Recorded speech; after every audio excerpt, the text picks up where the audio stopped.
What's up YouTube? My name is UtaPri. For this video, let's talk about something which I don't know if I've ever explained, and therefore I don't know if a lot of the UtaPri fans actually get. Because I think if they did, they might actually,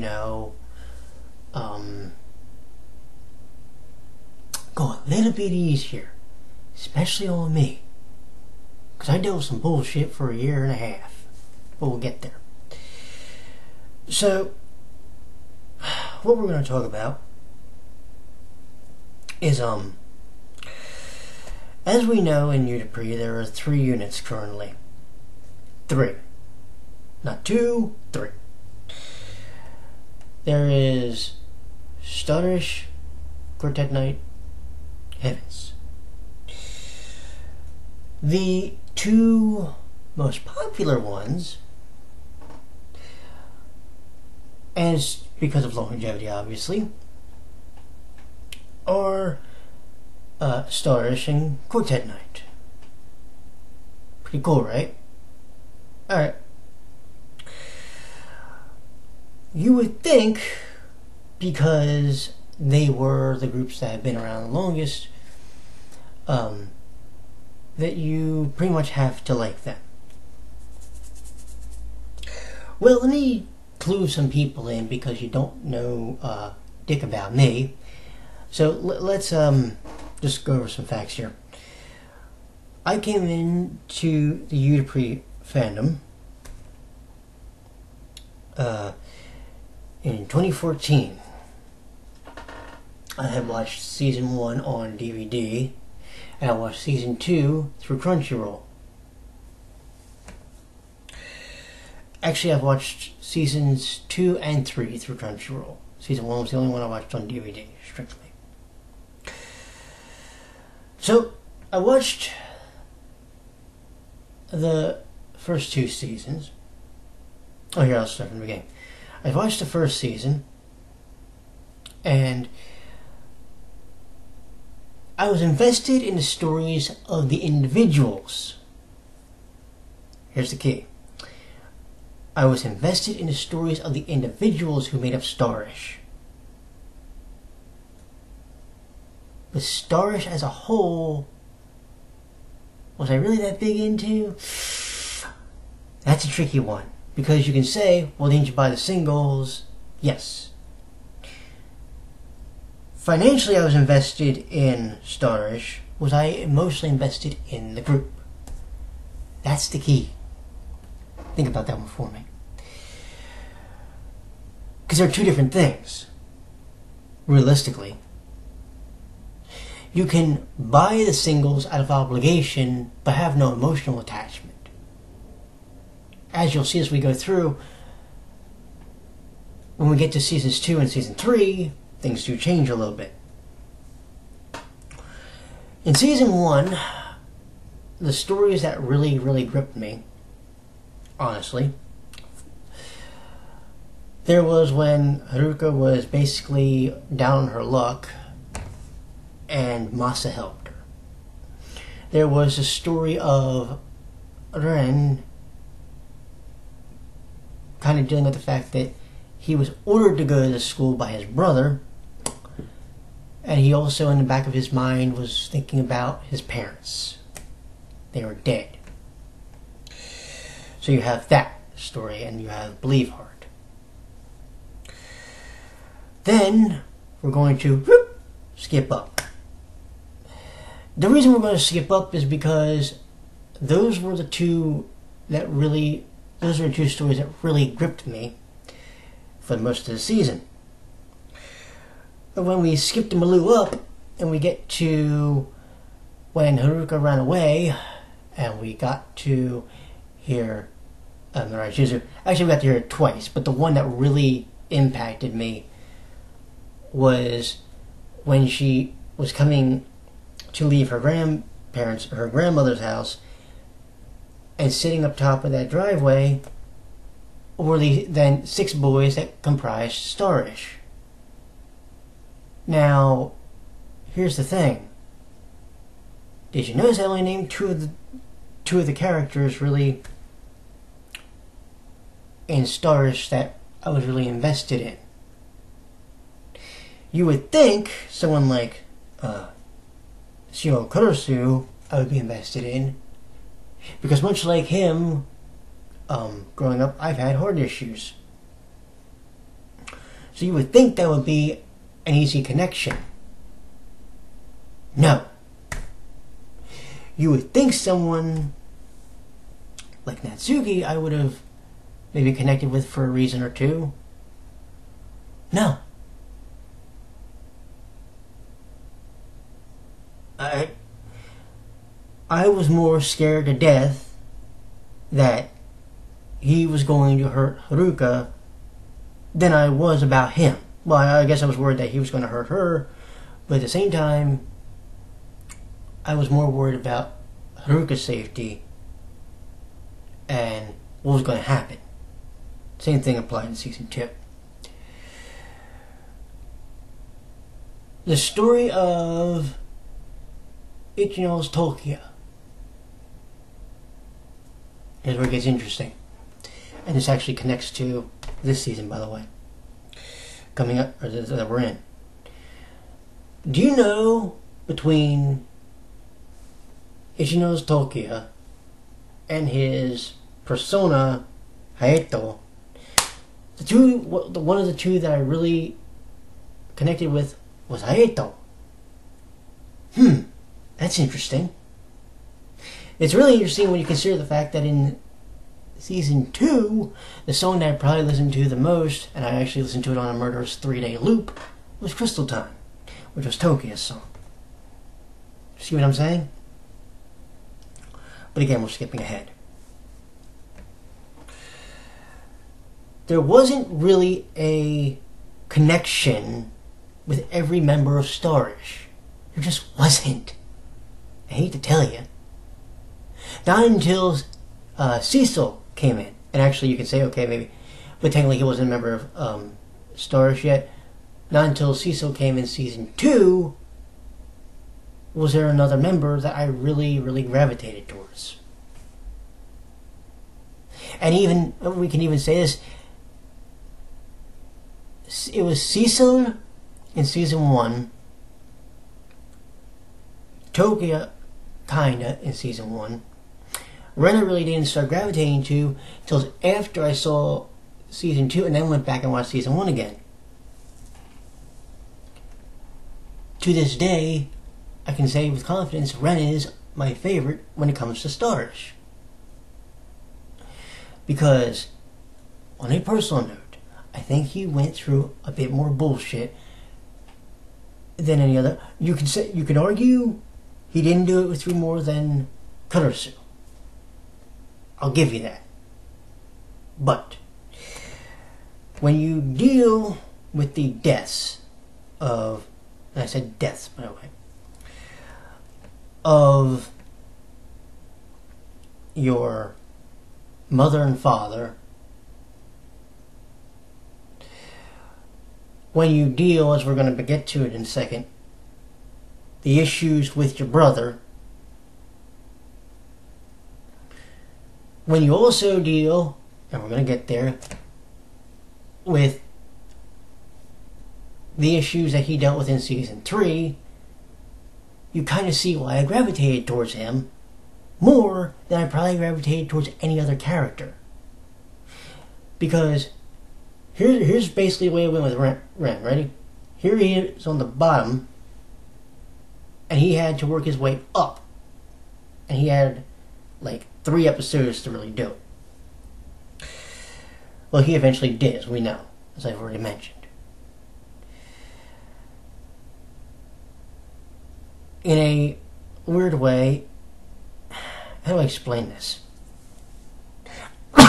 Excuse me. I think of the anime series, personally, he showed the most development of the 3 characters. Excuse me, of not 3 characters, but of the 3 seasons. 3 full seasons. So, that helps But when he becomes your standout, and there's arguably maybe 2 or 3 other characters, there's, 2 total or 3 total characters maybe out of a 7-member troop, that's a problem. Especially when we get to Quartet Night and Heavens. I'll explain. Season 2 comes, and oh boy, does the fun begin. Season 2, we're going to meet 2 troops, 2 more units. We're going to meet the Quartet Night first, which is where I met literally 2 of my favorite characters in the series, in Camus and Makai's. So now, what we have is a situation where, excuse me, we have a unit where I've already said, basically, I was already gravitating towards half of it, but we got to STARISH, and, well, we were lucky it was half, now it's less than that. When we get this, well, actually, no. Yeah, it's less than that. Because you're looking at what, maybe 3 out of 7? That's a problem. Okay, maybe you could say 4, and then you're right about half. But still. The fact of the matter is, when you look at Quartet Night, I know I can, deal with at least 3 of the members, and 1 has some bullshit that I really can't deal with. That's right. The 3 that I really can deal with are Camus, and Ramon. Adreje, after, what is it, season 4 now? After 3 seasons of seeing him, it's really hard to get to know that character because he doesn't let you in. He's literally the Joker, the wild card in a deck of playing cards. You see what I'm saying? But there was something about that group, that unit, that when I looked at them, I said, I like you. Unequivocally, unapologetically, I like you. Now, again, there were individual songs when you get to STARISH that I really, really dug. Crystal Time, Orange Rhapsody, Cecile songs. I really dug that.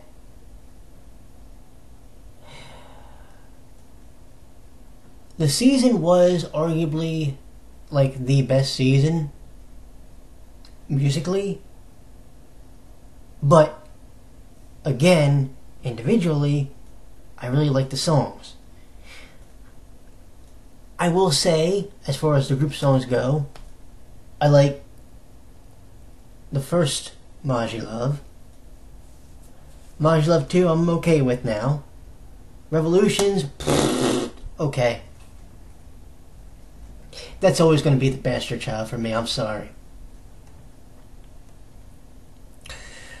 But then we also met a trio. We met Heavens for the first time. Kira Sumeragi, Nagi Mikado, UtaPri. Say what you want about Hechi. Now here's the thing you need to understand about me. I can separate a person and a personality. I can like you as a person, but you can have a personality that sucks eggs. Let's just be honest. Okay? Ren had that problem, believe it or not. His personality sucked. That's why it was harder for me to gravitate towards him. But as you go through the seasons, his personality gets better and better and better. So it's easier and easier and easier to like him. And even when you go back and watch season 1, you kind of can go, okay, because he was just beginning. Do you see what I'm saying? if you really think about it, while everybody talks about Tokyo as being endgame, there's two other possibilities. Cecil would be one, but the third one would be Ren. Because it was with Ren, in many respects, it was with her that Ren had his biggest amount of growth from being the egotistical playboy to where he is now.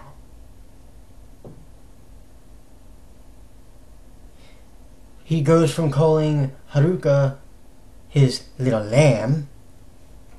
He's now referring to her as lady. That's progression. And it also shows that he has, in his own way, a respectful way of addressing her. And I actually respect that about him. Wholeheartedly. But going back to Heavens, when we meet Heavens, they were a group we knew nothing about. And currently, they're still a group we know nothing about. But back then, they were a trio. And what was interesting was, now you have to remember when I came in to the fandom, I came in 2014. So by this point, the Quartet Night had been around for a while, STARISH had been around for a while, at least in the anime universe. Heavens was a completely new group. They were a group that nobody knew about.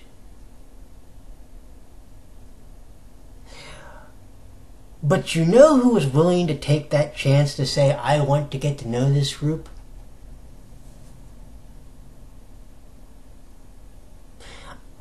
I basically said, I like this group. Now they lost in the UtaPri Awards.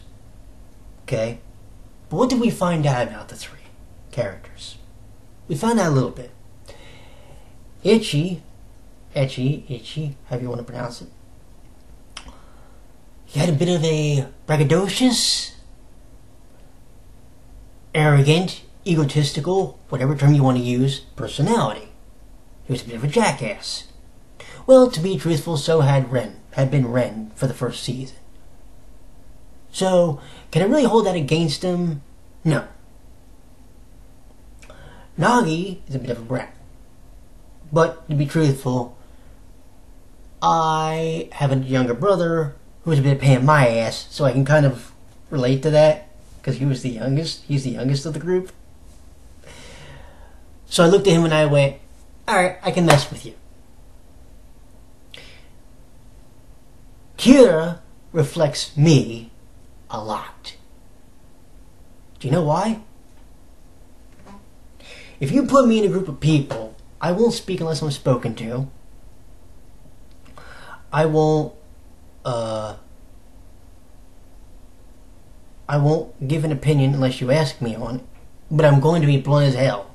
And he is.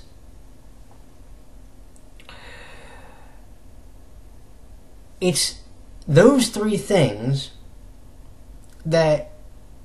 It's those things that when I looked at each one of those characters, I went, each one of you reflects something in my life in some way. Or you reflect something that happened earlier in the season and I was able to adjust to that, so I'm able to adjust to you easier. I think if the STARISH fans actually thought about that and looked at it that way, we wouldn't have the people screaming that Heavens is a bunch of evil pricks that we have now. What we'd have is a bunch of people going, let's get to know them. Because now we're going to fast forward. Now we're going to go into season 3.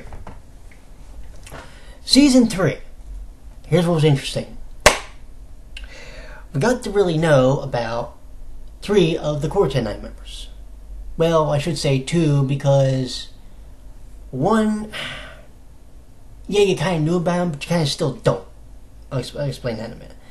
And the other one, you didn't really get to know, but I think they may have used the excuse that they gave you an introduction to the character in Season 2, so they were supposed to use that. Okay. But Quartet Night.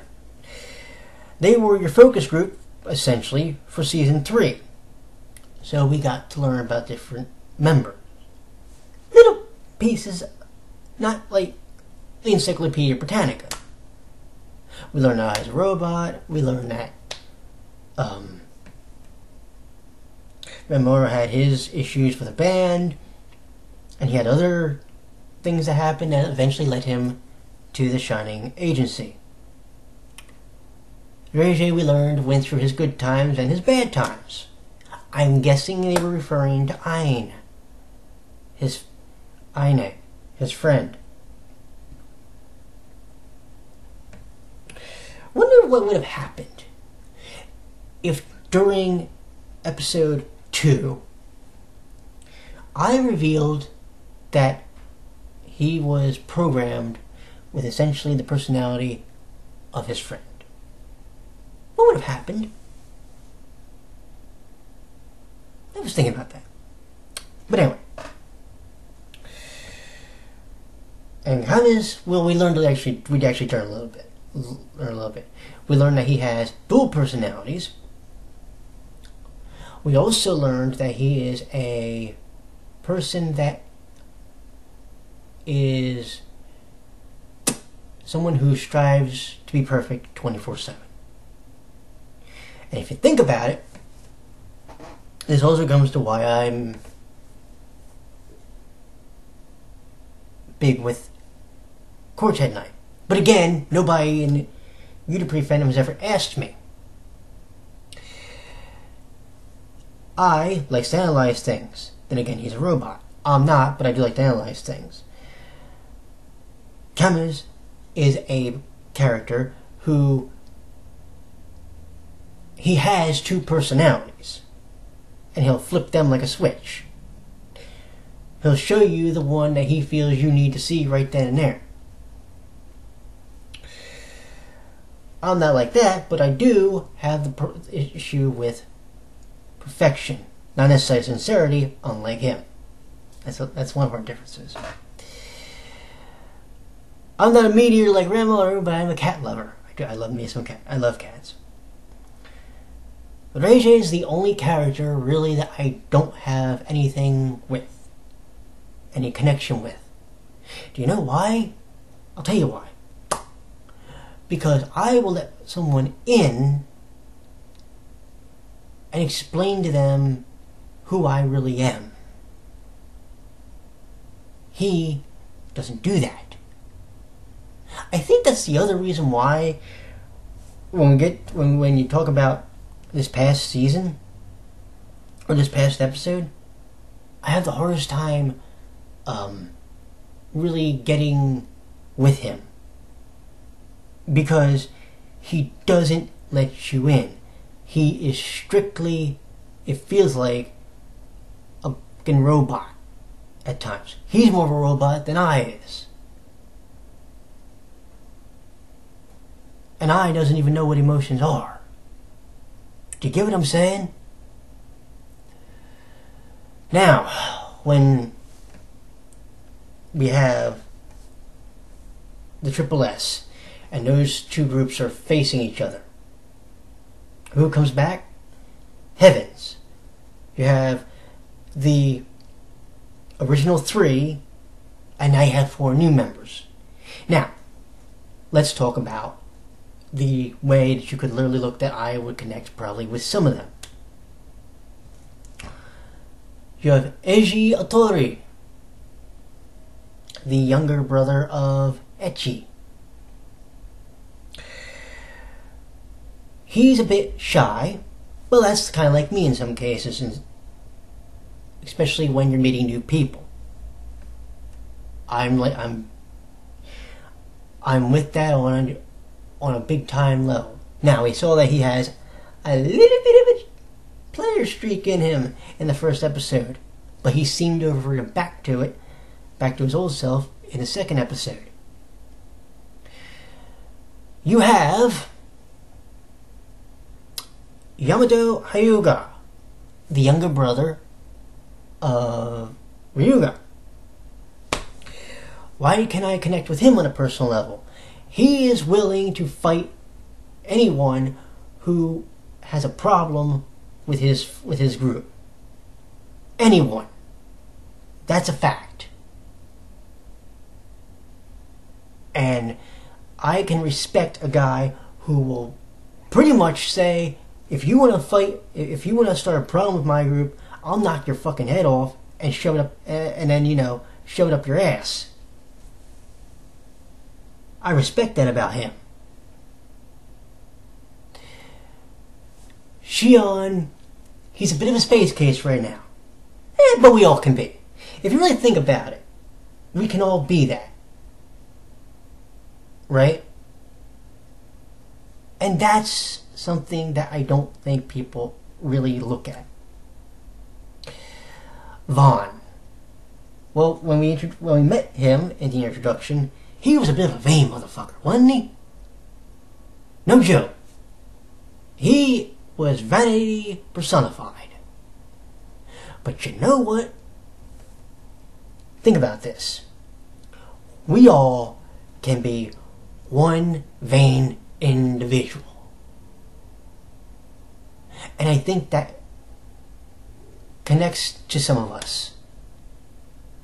Honestly, the people who don't like Heavens, do you know what it is? A lot of it is either A, they can't relate to these characters because they have never had to deal with certain parts of their character in the real world with themselves or around them, or they literally are just blind to what the characters are trying to convey to you from the very beginning. There is a reason that I enjoy Heavens. There's a reason that I have enjoyed Quartet Night. It is because in each one of those groups, I have looked at them and I've said, there's more about you than I cannot, there's more about you 11 than I can actually connect with than there is this 7 that the writers are trying to tell me are the big group. But yet we have this issue. We have this, whatever you want to call it. And the fans can't see it. Why? What would someone have to physically do to write the story out in a way to tell you that there's literally everything in your personal life, friends, family, whatever, with Heavens that you may or may not deal with STARISH? Do you see why I get so fucking frustrated every fucking time I have to hear about how Heavens is shit or whatever? And you see how frustrated I have to get when I hear about them. People don't like them. We don't know anything about them. If you literally looked at the personalities of each character when they were introducing themselves, you would have known everything there is to know in 30 seconds. But you don't do it because unless literally it's at least the 7 members of STARISH, you don't want to know anything about them. There's a reason you want the show cut off after the season. Because if you got to know them, you might understand there's more to them about you than maybe there is with STARISH. And you'd go, holy fuck, what have I been doing for two 2, 3 seasons. Do you see the problem? I'm not going to ask you, I'm not going to beg you, I'm not going to say you have to listen to everything I say.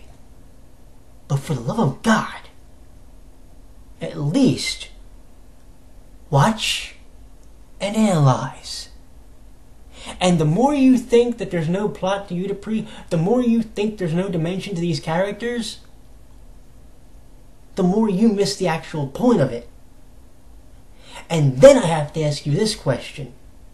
Since 2010, for 6 years, when this franchise has been around, what have you actually been paying attention to?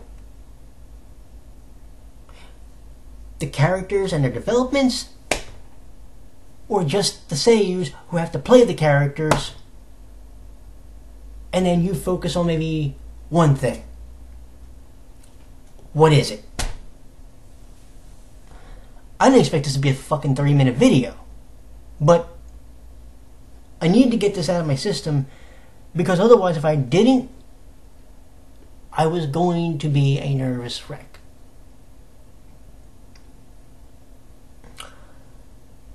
I hope you enjoyed this video. I hope you watch it. I hope you appreciate it. And I will see you in the next one. You all take care, my friends. Bye-bye.